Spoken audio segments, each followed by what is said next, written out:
Teraz ti ukážem, čo všetko ja musím urobiť, keď chcem natočiť videjko s láskou. Prvá vec je, že sa musím obliecť. Hej, to znamená, že dám si minimálne vrch. V niektorých prípadoch je nutné dávať aj spodok rifle a tak ďalej, takže teraz je to len taká drobnostka.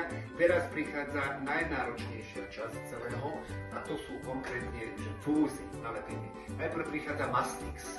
Hnusná vec, ktorá štípe jak hovado, hlavne keď som čerstvo oholený. Teraz nejsom.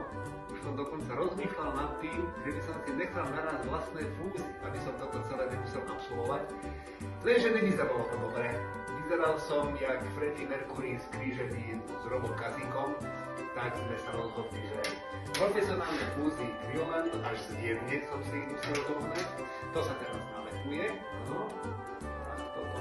Čiže fúzy už sú v momente, keď sa mi nalepia fúzy, automaticky neviem prečo, už sa mi mení aj prízvuk.